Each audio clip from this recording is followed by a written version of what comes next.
mais um episódio e hoje, infelizmente, é sobre seleção brasileira, né, meus amigos? Não tem jeito, uma hora ia chegar esse momento. E para isso, claramente, eu não estou sozinho. Vamos falar sobre esse desastre da seleção com meus queridos amigos Ricardo Miranda. Opa, bom dia, boa tarde, boa noite. Tava dormindo aqui, ligaram do nada o ventilador atrás de mim aqui, eu tomei um susto. Espero que não fique esse barulho do ventilador. E eu queria dizer que desde a derrota aí da seleção, das duas derrotas, meu nome não é mais Ricardo, é Wesley Lima. Me chamo de Wesley Lima agora. Parabéns, Wesley Lima. Muito obrigado. E também estamos aqui com ele, né? Não menos importante que Brad Bale. Bom dia, boa tarde, boa noite. Falta de tema? Sim, e lá vamos nós falar da seleção brasileira. E antes da gente começar a comentar sobre os jogos em si, eu quero primeiro que vocês digam apenas uma palavra que resume esses dois jogos. Primeiro você, Kepler. Decepção. Perfeito. Ricardo? Uma desgraça enorme. Perfeito. É só uma palavra. Mas vamos deixar, porque eu falei uma palavra, mas eu gostaria de... Vou chamar até o Clebinho para falar aqui. Ele disse que quer falar aqui com vocês. Disse que a seleção foi uma completa... Vergonha. Que sem vergonha. Decepção total, não tem jeito. É o Jotinha. Desescorruption, Ginaldo. Que diz que assim faz. Não, mas aí, pô, a gente tá rindo aqui, mas infelizmente é rir pra não chorar, né? Porque Não, tá tão ruim, cara, que as pessoas já estão fazendo piada. É muito porque não estão se importando tanto, porque elas não estão mais aguentando, entendeu? Foi um ano horroroso. E a gente não tem nem perspectiva de melhora, pelo menos por enquanto. Então o cara faz piada, porque não tem jeito. a gente já é triste com os nossos próprios times, aí, pô, ficar triste com seleção aí já é demais também. E é muito sofrimento, pô. Mas vamos lá, vamos começar aqui analisando os jogos. Primeiro, né, o desastre enorme, eu acho que o maior de todos, que foi o primeiro jogo contra a Colômbia. Brasil e Colômbia, 2-1 para a Colômbia. Vou começar a analisar, Ricardo, daí eu fazer tua análise sobre o jogo. Cara, nesse jogo da Colômbia, aconteceu algo parecido com o do jogo contra a Argentina. Só que aí depois a gente vai até falar mais do jogo da Argentina, né? Que foi, o Brasil jogou bem, contra a Argentina até melhor, mas contra a Colômbia também. Só que o tempo foi menor, foi ali mais no... Eu ia zoar dizendo que foi nos 5 primeiros minutos que foi quando aconteceu o gol, né? Mas não foi, assim. Foi pelo menos ali até uns 20, 25, aí depois o Brasil começou a perder o domínio do jogo, das ações ofensivas. Começou a ser um 10 a partir do gol. Não, mas assim, foi pelo menos até uns 20, que pelo menos dava pra tu ver, pô, o Brasil vai ampliar pelo menos, né? Só que aí o jogo ficou muito de ataque contra a defesa. A Colômbia finalizou bastante, menos no primeiro tempo que no segundo, mas ainda assim foi perigosa. E o Brasil quase tomou um empate ainda no primeiro tempo. Então, assim, foi um primeiro tempo de um bom início, marcou gol. O Martinelli foi bem, marcou, né, que fez o gol. O Rodrigo foi bem. A zaga não estava se encontrando, mas ainda não tinha tomado os gols, né? Até chegar um momento que aí ficou aquela morosidade, aquela coisa assim, me broxa de assistir da seleção, sabe? Um toque de bola aqui, pra cá, sem muito objetivo. Até que chegou aí, a gente pode falar depois no segundo tempo, né? Até que chegou o desastre pra tomar a virada. E que não precisava ter chegado. Eu acho que isso é o mais decepcionante desse jogo. Não precisava ter chegado ao ponto de tomar a virada. Não precisava. E tu, Kepler? Faz tua análise aí do jogo, que tu achou do jogo em si? Do Brasil e Colômbia, cara, primeiro tempo foi um primeiro tempo, inclusive, que parecia que o Brasil ia jogar bem. O gol do Martinelli no início criou essa ilusão, né?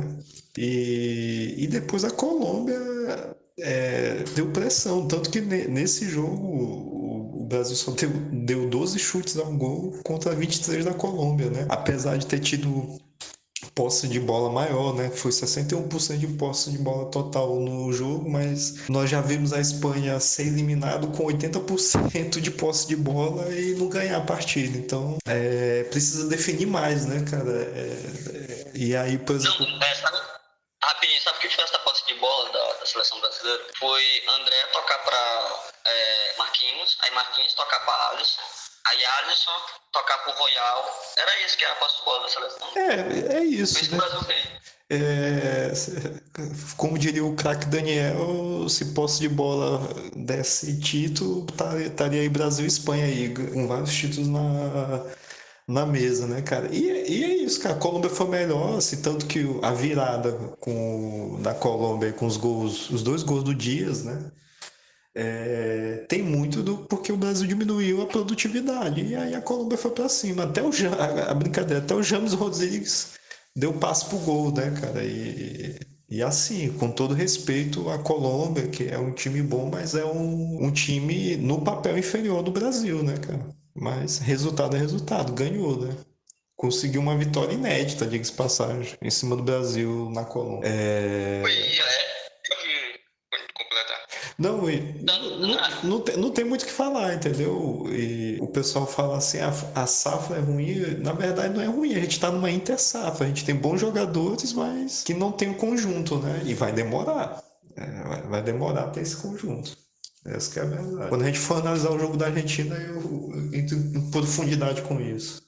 Assim, o gol do Martinelli logo nos 4 minutos, pô, no comecinho do jogo dá uma certa ilusão, né, pô? Tipo, o Brasil ele vai dominar o jogo o tempo inteiro, pô, não vai deixar a Colômbia respirar. Mas não foi o que aconteceu, né, cara?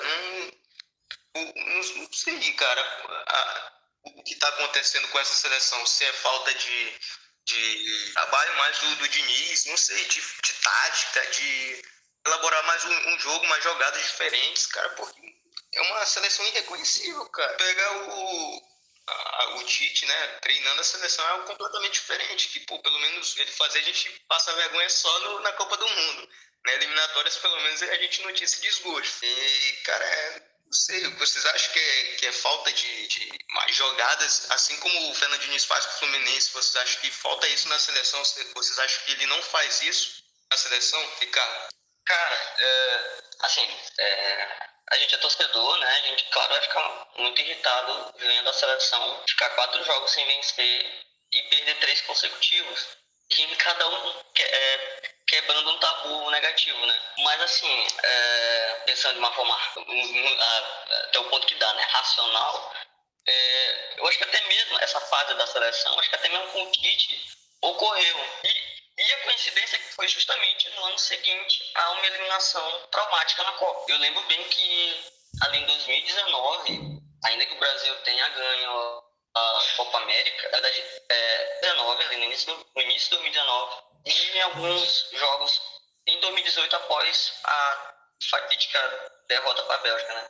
A seleção também apresentava uma certa morosidade, uma falta mesmo de vontade de ele estar jogando, que é o que eu observo nessa seleção. Eu acho que é mais uma questão de motivação, ou até mesmo de ter onde se apoiar, de liderança, sim, e de ter onde se apoiar para melhorar, para seguir em frente, após uma eliminação traumática, como foi contra a Croácia. O que até disse aí que o Brasil está numa interestafa, de fato tem novos jogadores, mas muitos já estavam no ciclo anterior, inclusive foram para a Copa. O Martinelli pode estar agora tendo mais destaque, mais chance, mas ele estava no ciclo anterior.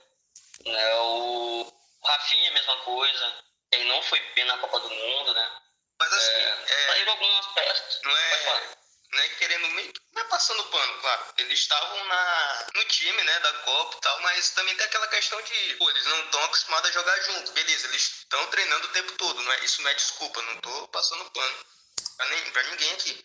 Mas também tem esse ponto, né? Pô, eles não estão acostumados a jogar junto. O Martinelli não vai ser titular agora, cara, nesses 2 jogos. Né?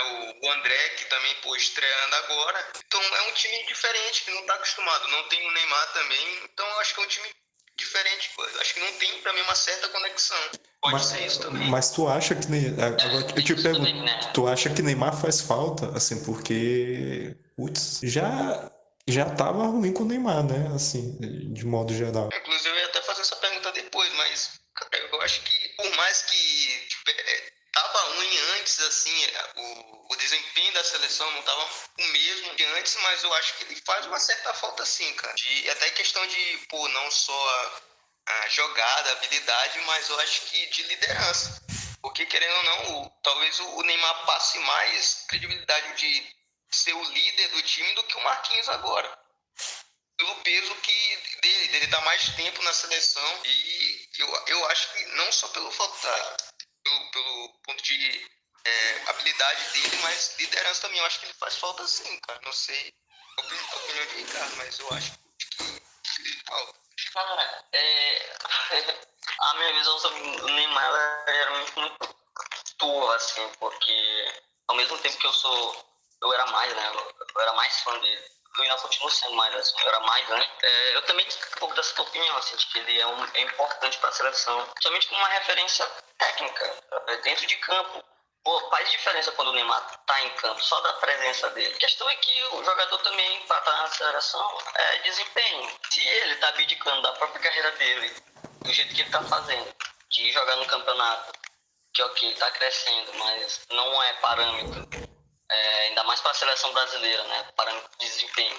Eu acho que ainda que seja uma ausência, que a gente sinta falta, infelizmente não vai ficar mais difícil colocar o Neymar a partir de agora.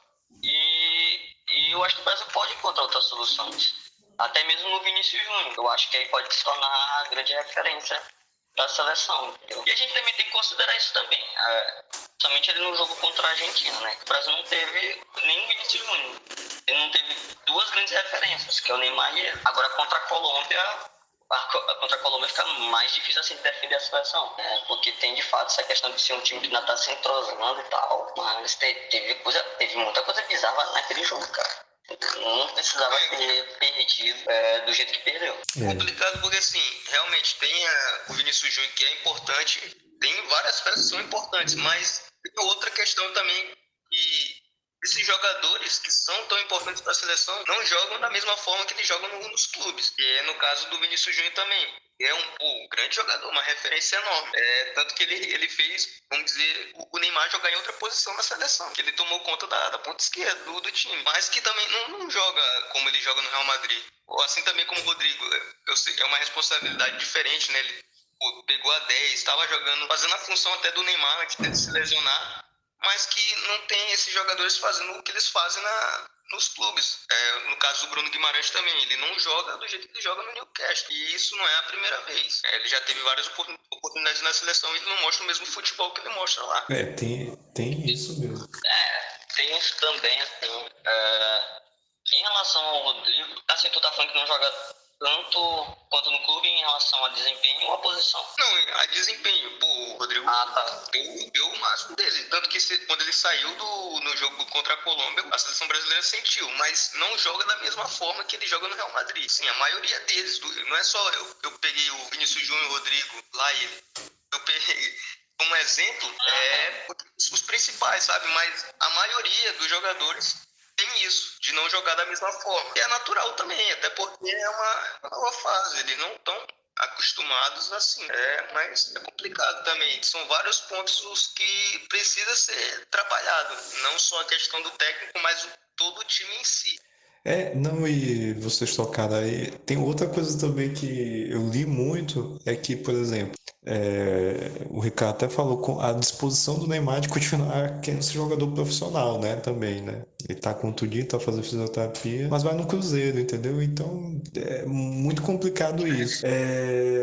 Mas a gente só tem também, vamos ser sérios, a gente só tem o Vinícius Júnior e o Rodrigo em jogadores de primeira prateleira, porque, por exemplo, o Martinelli é um bom jogador, mas não é a primeira prateleira do futebol internacional, né? Tem isso. E no jogo da Argentina, inclusive, o Martinelli faltou. Acho que, como diriam os antigos aí, ele meio que sentiu a pressão daquele jogo. E olha que o jogo contra a Argentina foi até melhor do que o da Colômbia, entendeu? Vou te falar, por mais que ele não seja de primeira prateleira hoje, futebol mundial, mas desse elenco eu acho que ele é o que mais tem potencial para evoluir e chegar lá.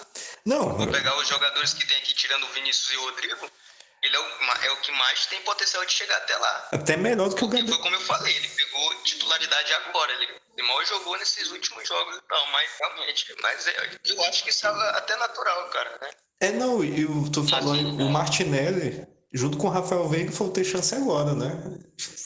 Então, não, Martinelli. Ah, tá, chance de entrar em campo, né? é, Martinelli jogar a Copa do Mundo. E Martinelli tá na Copa do Mundo. Mas assim, eu, de fato, pra mim não tem problema com jogadores que não sejam de primeira prateleira. É porque é quase impossível, assim. Acho que o problema quando a seleção perde alguma referência. Você não tem onde se apoiar. Tipo, a seleção francesa, ela é excelente. Ela é muito boa. Nem todo mundo é craque, mas aí tem a referência, que é o Mbappé. Aí tu vê outras seleções é a mesma coisa. Então eu não vejo problema assim ter esses jogadores assim de segunda prateleira e tal, porque se o time encaixar, eles vão ter essas características potencializadas pelo elenco, pelo time. Então, por isso que eu acho que está mais ligado a essa questão de motivação do jogador, de ter que assumir essa responsabilidade agora com o novo técnico, após a eliminação na Copa do Mundo, e também atribuo a falta de liderança, porque eu acho que o Fernando Diniz ainda não tem pulso para ser técnico da seleção. tem isso também, né, Ricardo? Fora que o Diniz é teimoso, né? Algumas coisas, por exemplo, no jogo contra a Argentina ele já mudou o jeito de jogar, mas ele insistiu nesse jogo contra a Venezuela, contra o Uruguai, contra a Colômbia. Então esperou 3 jogos para mudar o estilo do jogo, para marcar por pressão e deixar o jogo mais equilibrado contra a Argentina. Tem isso realmente do Diniz, é fato. Agora, já que Kevler puxou já o gancho aí pro jogo da Argentina, vamos passar pra esse jogo, né? O da Colômbia já foi um jogo horrível da seleção. E vamos passar pro Brasil e Argentina, que foi um jogo diferente, mas que, novamente, é derrota da seleção. E aí, como é que tu analisa esse jogo aí, Kevler? Putz, cara, esse jogo para mim foi o pior por 2 formas, porque o Brasil jogou o primeiro tempo bem, diante do que aconteceu antes, né, da confusão com a torcida da Argentina, de tudo que aconteceu e da briga em si, né, da truculência da polícia militar. O Brasil começou jogando melhor, cara, e aí ter tomado o gol lá do Otamendi, aí, cara, acabou porque o Ricardo falou uma verdade, sem referência ali, sem Vini Júnior e tal, e um outro jogador mais experiente, o time do Brasil caiu naquela catimba, segura a bola, tal, cai, fica chamando o juiz para cartão e foi matando o jogo aos poucos, né? Mas era um jogo que, assim, no mínimo teria que ter sido empate, cara. Assim, o Brasil, o Martinelli, inclusive, perdeu um gol lá e o pessoal falou, ele chutou de cabeça baixa, né? Inclusive foi o craque Neto que falou isso e é verdade. Eu fui rever para ver ele chutou de cabeça baixa e tal. E aí volta a história, né? Ele é um bom jogador, mas não é um nível Ronaldo Fenômeno, Ronaldinho Gaúcho, que o cara chutava olhando para onde ia chutar, né? Mas esse foi decepcionante, porque depois de tudo a gente ainda teve que escutar a seleção argentina comemorando com os caras racistas, né, cara? Isso aí, jogando bem. Por mais que a galera fale, jogou melhor do que o jogo da Colômbia. Apesar do resultado, né? O que vale é o resultado, né? Foi derrota de novo, mas complicado. Muito complicado. Esse jogo aí, pra mim, foi mais decepcionante, assim, na expectativa. Eu tinha uma ilusão que ia dar um resultado diferente ali, um empate, uma vitória. Inclusive, esse jogo aqui teve alguns absurdos, né, no caso. O primeiro foi esse realmente das brigas das torcidas, que foi a primeira loucura do clássico. Juntar as duas torcidas, uma das maiores rivalidades que existe no futebol. E, pô, a falta de organização que é impressionante, cara. Guilherme, e se fosse um jogo entre Ucrânia e Rússia, a CBF de alguma forma colocaria russos e ucranianos juntos, igual fez em Brasil e Argentina. Cara, Esse é o nível de inteligência. o Eu acho que o cara que organizou isso, eu acho que ele não faz ideia como funciona o futebol, da história em si, porque não é possível, cara. Ou ele fez isso na maldade, querendo caos, porque, cara, isso não se faz, cara. Como o cara junta uma das maiores rivalidades e, pô, deu no que deu, né? Deu naquela uma confusão que quase não poderia não acontecer o jogo. não, O time da Argentina saiu de campo, o Messi puxou o bonde dele, falou que não ia jogar, foram se esconder no vestiário e falou que não ia jogar, né? E é uma imagem até assustadora, cara, porque vai passando a câmera e vai mostrando as crianças, cara, a galera pulando a grade e tal pra sair do campo porque tava com um filho pequeno, cara.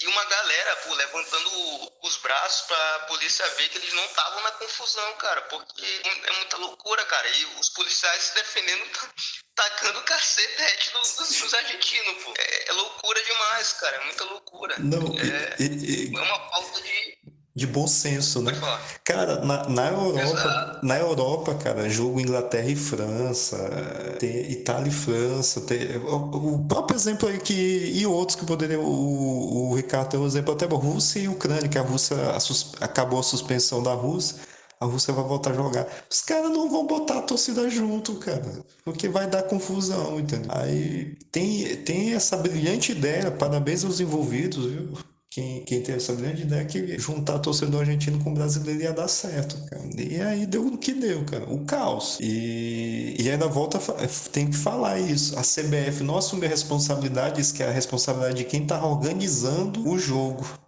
Aí é brincadeira, cara. Aí realmente que é uma empresa terceirizada.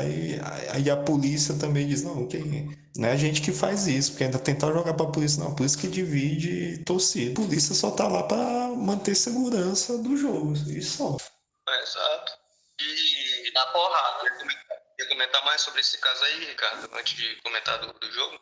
Assim, antes de fazer alguma piada, de fato foi horroroso ver pessoas tendo que pular uma espécie de... Na mesma grade, era ali a parte da arquibancada, Uma muretinha, exato. uma muretinha porque o pessoal os argentinos estavam correndo da polícia e levando porrada e tal, e o pessoal ali se apertando, né, quase caindo e tendo que pular, e com crianças assim, uma imagem realmente horrorosa. Eu inclusive, eu só fui ver, o jogo começou 9 horas, né? Eu só fui ligar na televisão 9h15. Eu achei estranho, porque eu não tava entendendo o que tava acontecendo. Aí bateu até uma lembrança lá daquele jogo que foi cancelado por conta da Anvisa, né? Aí eu imaginei, vamos cancelar de novo. Aí depois que eu entendi o que tava acontecendo, né? Aí eu fiquei, caraca, mano, que loucura.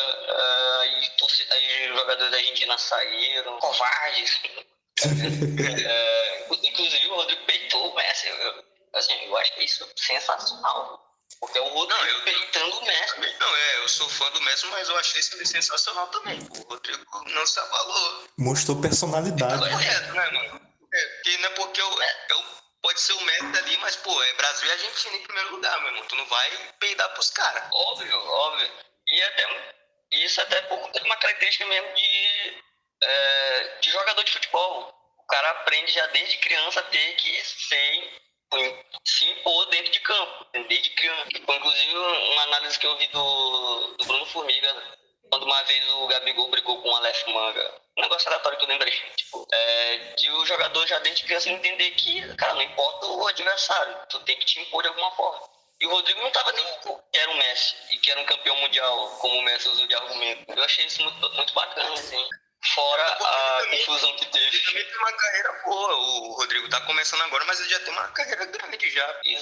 Exatamente. Agora quanto ao jogo, se antes eu tava falando, né, que um dos motivos da seleção tá nessa situação é por falta de motivação, é uma motivação relacionada a não ter projeto, a não ter um futuro, a ter um técnico que tu já sabe que ele vai sair depois. Agora, o que não faltou foi empenho da seleção contra a gente. Do início ao fim, não faltou empenho. A seleção tava mordendo, tava marcando em cima, não deixou a Argentina jogar. A Argentina não jogou. Assim, por todo o jogo, de fato, o único lance que eles acertaram foi o gol. E por isso foi tão decepcionante essa derrota. O Brasil, de fato, merecia ter vencido. Mas aí, não tem o que fazer. Detalhe, assim, né? Tomar gol da Argentina já é ruim. Agora tomar gol do Otamendi já é... Pô, aí é demais, cara. É de lascar, viu, Guilherme? É de lascar. Quando viu o Otamendi fazendo gol, de putz. Não, putz, um cara que eu não tenho apreço nenhum por ele no futebol. Pô, é triste, cara, é muito triste.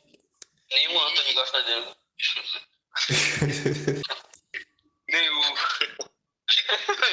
Eu criei mais ranço ainda do Otamendi depois daquele lance contra o Rafinha. Exatamente. Ah, foi contra o Rafinha. Foi, Rafinha. Houve uma confusão aqui, mas foi o Rafinha, cara. Na minha cabeça tinha sido o Anthony, pô. Não, foi o Rafinha. Ele nem foi expulso no caso, né? Não, e tinha VAR. Tinha VAR. Loucura. Não, e assim, falando aqui, eu falei que houve várias loucuras no jogo. Esse gol do Otamendi foi outro, né? Porque foi do Otamendi, no caso. E a expulsão do Joelito, que foi Mano, isso aí já é demais, cara. Mostra o quanto o VAR não tá servindo pra nada. O único VAR que tá servindo é o nosso programa Segue o VAR. Inclusive, compartilhei para os amigos de vocês esse programa. Segue o VAR. Segue o VAR. Não, porque, cara, se isso ali é lance pra vermelho, tem que parar o futebol, pelo amor de Deus, cara. Isso ali já é loucura. Não, e o VAR não chamar o juiz pra ver aquele lance é uma das maiores loucuras, pô. Não sei como vocês interpretaram essa falta aí, quero até ouvir vocês aí, o que vocês acharam. Cara, eu achei uma falta injusta.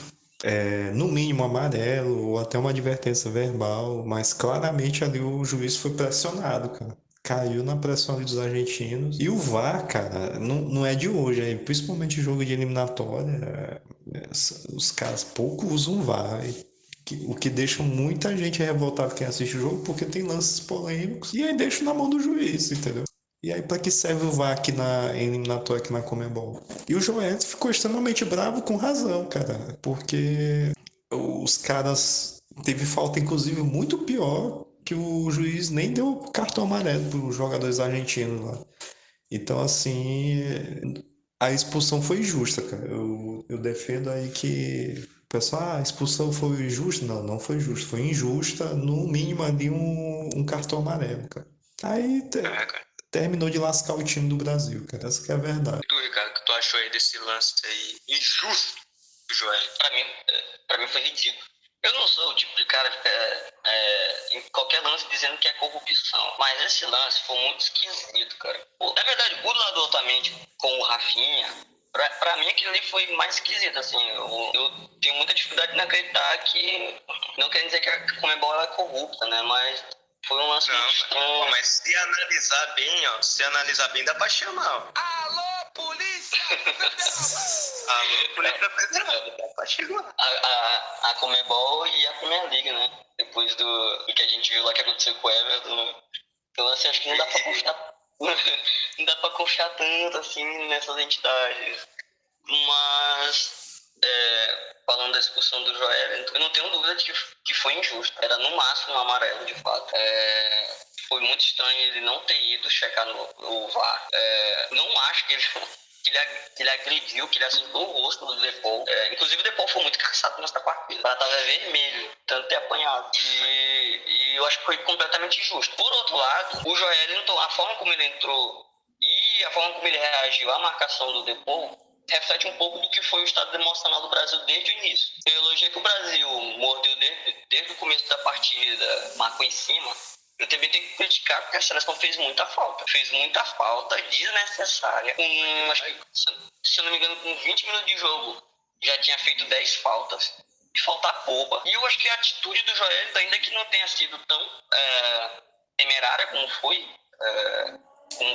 representada pela expulsão, eu acho que foi exagerado. Ele não precisava ter, sei lá, empurrado o cara. É por ter jogado, continuado a jogar. Tá? Mas ele já entrou pilhado, de certa forma. O Brasil estava perdendo, por todo o contexto da partida. Mas eu achei muito, muito esquisito. Corrupção.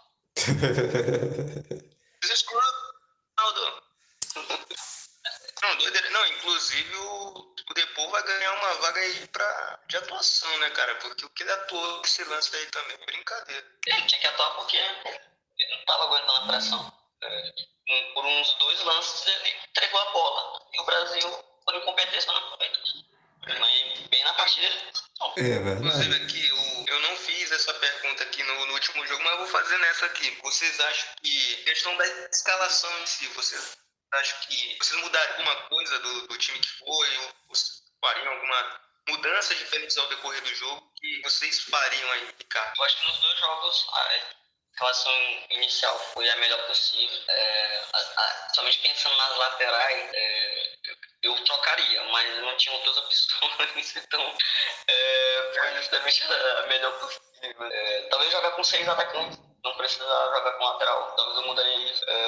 Mas eu acho que foi a melhor possível. Agora as trocas realmente dá pra contestar, assim. E dá pra contestar nos 2 jogos, porque o Vinícius falhou nos 2.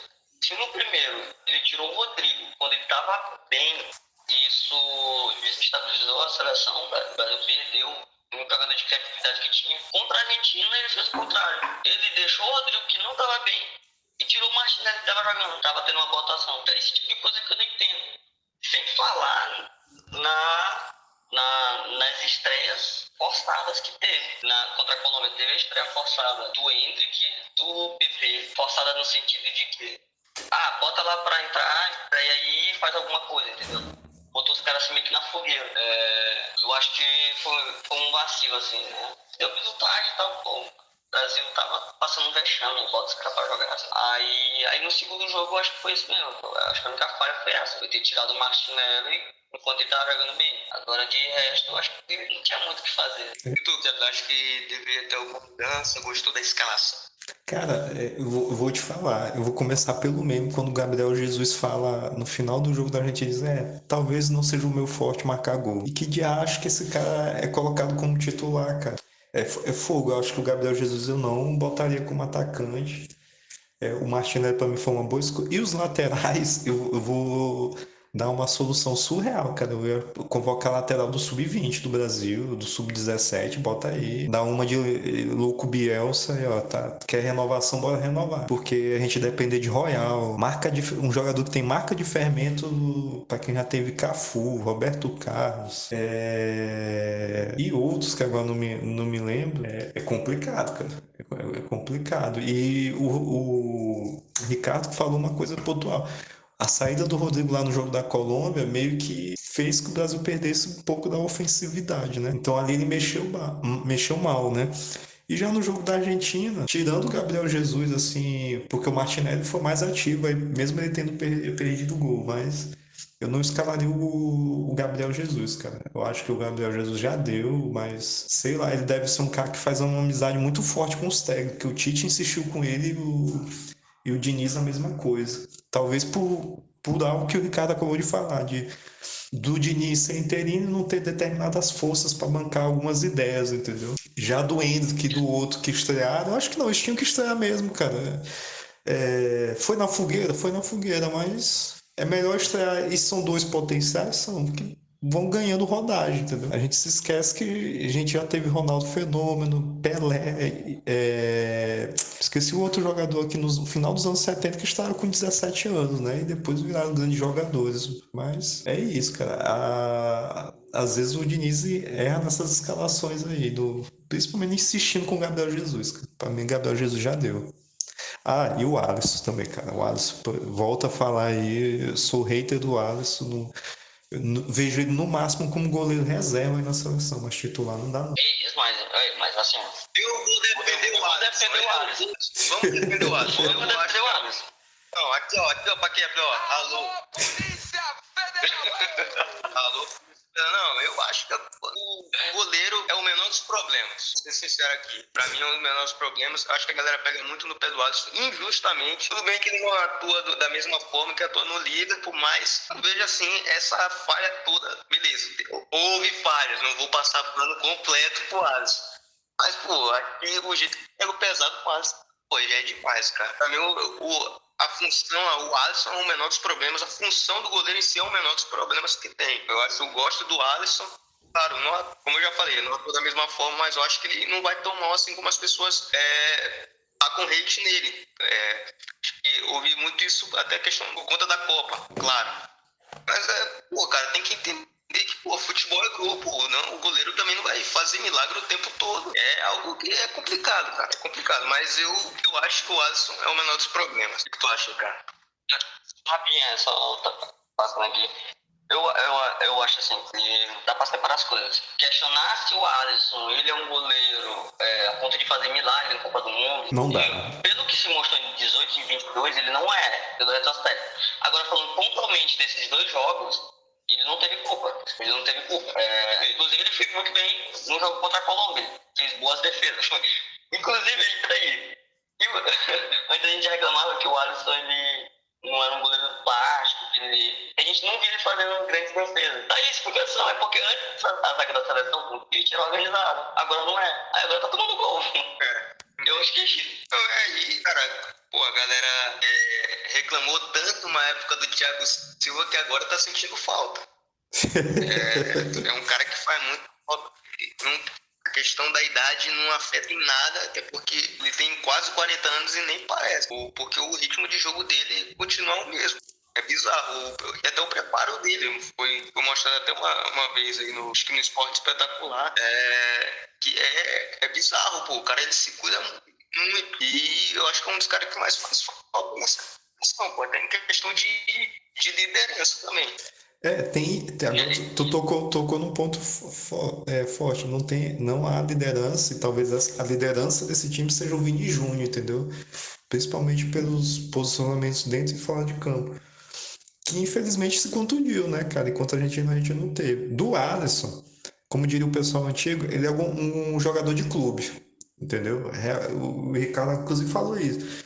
Em Copa não salva. E lembrando que a gente já teve Marcos, Tafarel, Dida, grandes goleiros, cara, que faziam milagre mesmo, e acho que tem que ser assim.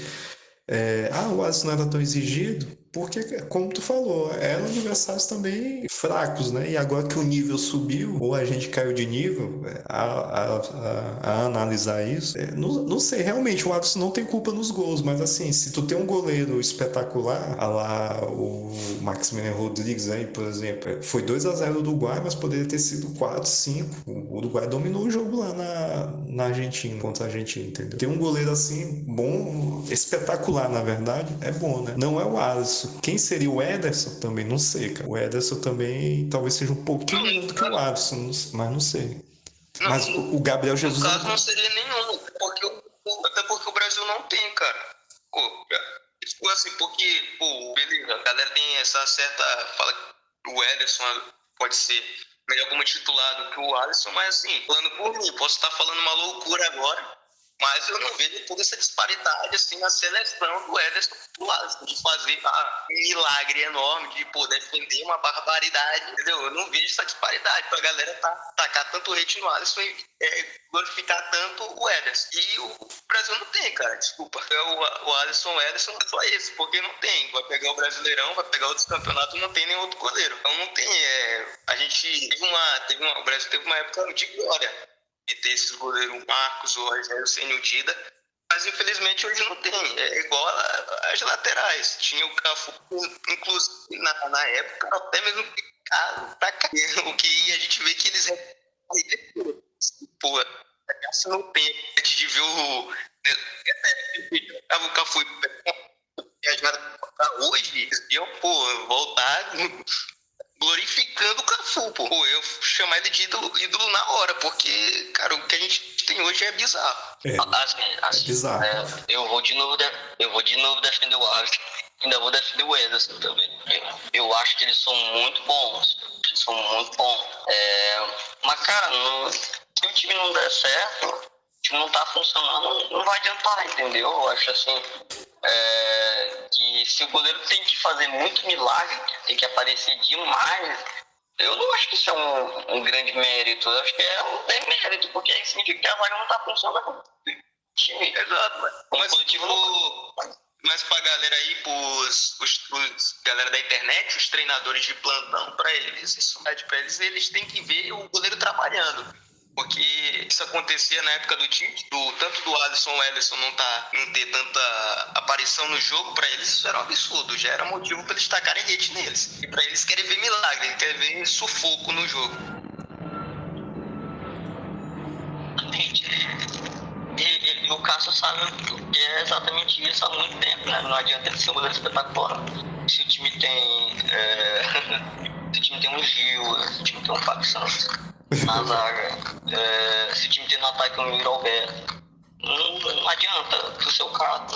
É É verdade. bizarro, cara. É bizarro, é bizarro. Tem isso. Enfim, galera, a única coisa boa que eu vejo nessa má fase é porque toda vez que houve essa má fase de verdade, que há muito tempo não acontecia, o Brasil foi campeão. Antes de 2002, a gente perdeu pra França, pro Panamá em Copa América, pra Honduras, então também foi um retrospecto ruim. Eu quero goleada, então, no próximo jogo. O Brasil quer que leve um 5-0 do Peru e o Brasil seja campeão da Copa.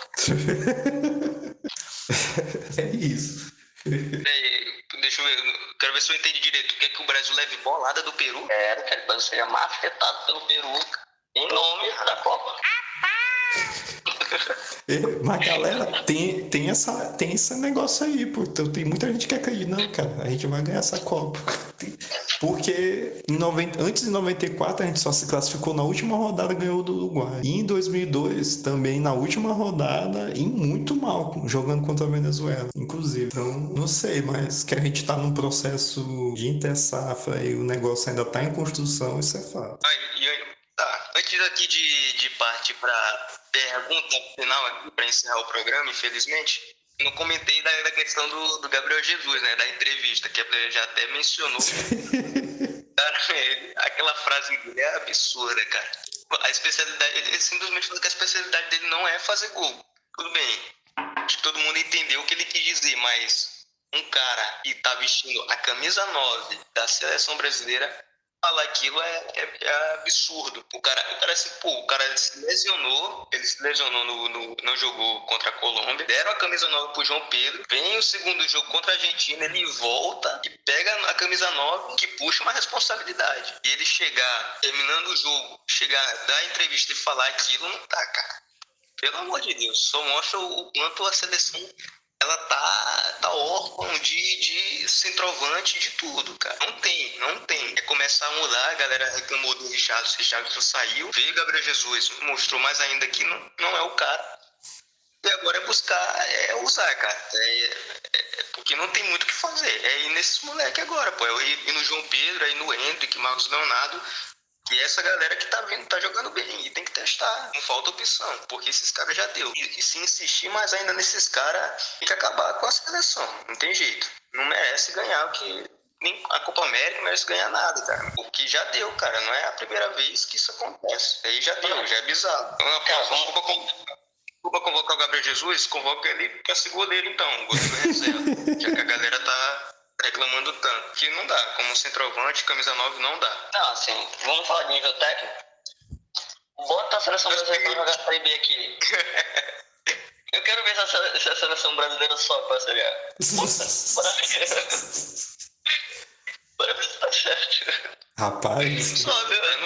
não sobe não. Não sobe. Se um Vini Júnior e se um Rodrigo não sobe não. Vai pra Série C tranquilo. Cair não cai. Cair não cai. Por Vila Nova, né? Vai perder pro Vila Nova, pro Ceará. Pô, não dá, cara, não dá. Isso, cara. Quer reforçar alguma coisa, cara? Não, eu só queria comentar aí sobre o Gabriel Jesus. Eu vou defender o Gabriel Jesus, mas não muito. Eu acho que foi um falho. Tanto é que depois ele tentou se corrigir. Ele fala: eu fiz muito gol no Arsenal, eu fiz muito gol pelo time, pela seleção e tal. Ele parecia estar desorientado, sabe? É isso que ele parecia estar.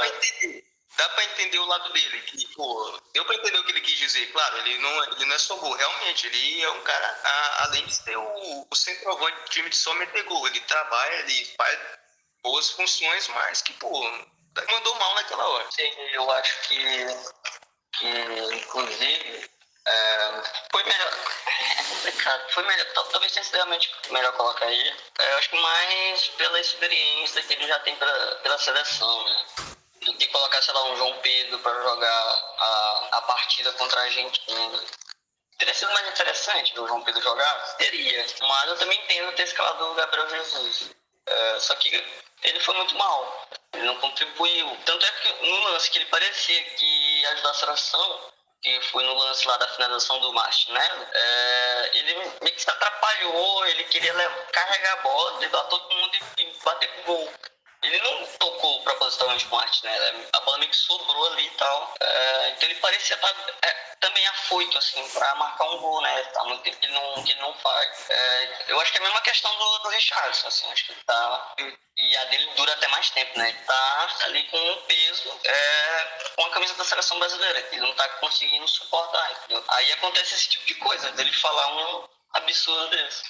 E essa afobação que atrapalha ambos, né? Vai atrapalhar ainda mais esse desempenho deles, o Richarlison e o Gabriel Jesus. Aí, pô, pra finalizar aqui, eu vou fazer a pergunta que acho que desde o final da Copa, geral, tá nessa expectativa. E a gente até comenta, e acho que comentou em vários programas anteriores aí, a questão do Ancelotti, que cada vez tá ficando complicada. Será que ele vem? Ou o que a gente vai ter que fazer? Vai ter que buscar o Lisca doido? Qual vai ser, Ricardo?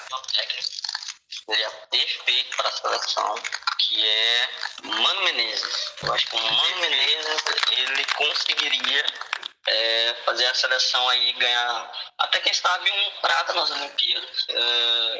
E que ele treinaria também a seleção olímpica, claro. E levar o Brasil à Copa do Mundo. Claro, todo mundo vai para a Copa do Mundo, mas ele vai conseguir levar. Já é um mérito.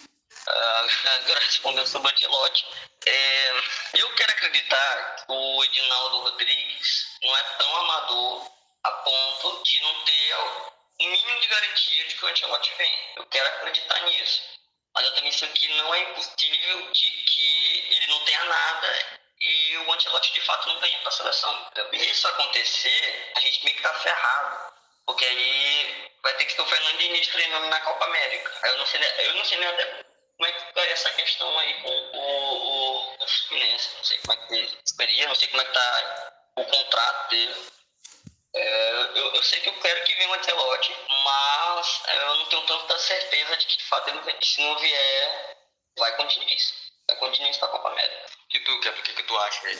Cara, e essa história do Ancelotti tá parecendo aquela conversa da mãe que sai com o filho e diz: Ó, o filho chega pra mãe: Ó, mãe, leva a caixa de bombom, na volta a gente leva. Tá a mesma história, entendeu? Tá a mesma história, cara. Eu acho que não vai rolar isso. E recentemente aí os áudios do Ricardo Teixeira aí xingando o atual presidente da CBF, inclusive falando que o Ancelotti vai renovar aí com o Real Madrid e o Ancelotti fica calado porque só vai se pronunciar isso quando acabar, porque o contrato dele mesmo acaba no final dessa temporada. Acho muito complicado, cara. Acho muito complicado o Ancelotti. E aí vem o problema número 2, né? De efetivar o Diniz e ter que pagar a multa rescisória lá com o Fluminense, porque essa história de treinar o time e a seleção é um negócio que tira um pouco o foco, vamos ser honestos, entendeu? E se não for o Diniz, não for o Ancelotti, quem seria? Cara, não tenho a mínima ideia. Porque o único treinador que tá livre aí seria o Galhardo. O Galhardo toparia treinar a seleção brasileira. A CBF... Que não tá mais, né? Oi? Que não tá mais, foi parado. Então pronto. O Guilherme já respondeu minha pergunta. Então não vai tocar os milhões de dólares que tá ganhando por um espeto desse aí. Então, assim, a gente tá numa situação complicada, cara. Tá numa situação complicada se essa história do Ancelotti não vier, porque nesse exato momento eliminatório a gente tá em sexto, cara. Atrás do Equador e da Venezuela, que ninguém numa imaginação tão mais fértil possível pensaria num negócio desse. Então, vamos aguardar aí, cara. Essa questão do Ancelotti tá muito complicada. Eu tinha esperanças antes, agora eu não tenho mais, cara, porque até mesmo nas entrevistas do Ancelotti, cada vez deixa mais claro que o foco dele é o Real Madrid, que se vier uma proposta de renovação, ele vai renovar, cara, não tem jeito, o foco dele é o Real, e, cara, se não vir, o Brasil tem que ousar, cara, não dá pra tentar manter o Diniz, não, mano. Pô, desculpa, tu tá falando, a seleção pode não estar nos melhores momentos, tá falando de seleção brasileira, pô, o time que tem 5 Copas do Mundo, pô, e tem um peso enorme, cara. Ele não deixa de ser gigantesco a nossa seleção, cara. Então tem que usar, pô, tem que ir atrás de técnico, pô, de elite mesmo. Não dá pra manter o Fernando Diniz, cara. Já viu que não tá dando, que não vai dar certo. Vai correr risco de passar mais vergonha ainda. E no caso, o técnico que eu traria, não é, pô, ousar o Mourinho, não tem jeito. Para mim, o nome é José Mourinho, que é o que atualmente uma galera tem se empolgado um pouco com essa questão aí também, dessas questões de trazer o Mourinho, que seria um técnico ideal, e eu também acho, cara. É um técnico e até acabar com essa mamata aí da CBF, dessa questão dos empresários, que inclusive esse seria o único problema do Mourinho não ir para a seleção, a questão dos empresários, porque ele ia acabar com isso. Agora E tu... quem conhece o Mourinho sabe como é. Cara, O problema que ele traz, assim, de forma positiva, talvez. Guilherme, te interromper, só fazendo um adendo aí, eu concordo contigo, porque o Mourinho teria peito de acabar com essas panelinhas e de certa forma, realmente reformular a seleção brasileira, né? Um bom nome, é um bom nome. E faz uns bons trabalhos, cara. Faz uns bons trabalhos, ele que tem que ser pensado, tem que ser avaliado, pô. Não tem jeito. Se tem um técnico ideal, caso o Ancelotti não venha, é ele. Tem que buscar, tem que usar. Não tem jeito. Mas infelizmente aí é só, como diria o William Bigode, agora é orar, não tem jeito. Eu queria comentar rapidinho. Eu concordo também. Acabaria a mamada da seleção brasileira. Acabaria se o Mourinho vier. Mas eu acho que não é isso. Logo a mamada. Acabaria não. Aí mesmo que o Neymar não é pra seleção. Aí, agora pensa assim, digamos que o Ancelotti não vem. O Fernando Diniz, a gente já sabe que ele vai treinar a seleção só mais para os próximos 2 amistosos que vai fazer, que vão ser ali em março. Aí a temporada europeia acaba ali mais ou menos em abril, por ali, né? Por abril. Aí a Ancelotti renova, aí o Fernando Diniz vai estar treinando o Fluminense, provavelmente. E aí a seleção vai se desesperar e contrata o Fernando Diniz. Aí digamos que o Fernando Diniz vai para a seleção e não dê certo na Copa América. Qual é a chance do Diniz permanecer? Aí vai ter que ir atrás de outro técnico. Entende como o negócio é confuso? É um negócio difícil. Porque assim, não vai ter um projeto pro Fernando Diniz. O projeto não é para ele. Se ele for, vai ser aos trancos e barrancos. Vai ser porque o que deu. E se não der certo na Copa América, eu não tenho dúvida de que ele vai embora. Mas se a seleção for muito má, entendeu? Aí que fica um negócio assim difícil, porque a gente não sabe o que vai acontecer. E não tem projeto. Se a gente pensa que, sei lá, a gente tava falando, né, que tem que trazer um técnico de elite. Antes a seleção trouxe um técnico de elite nacional, que seria o Tite, né? Mas o Tite era muito mais provado se comparado ao Fernando Diniz. Então não vai ser a mesma coisa, não vai ter o mesmo processo, entendeu?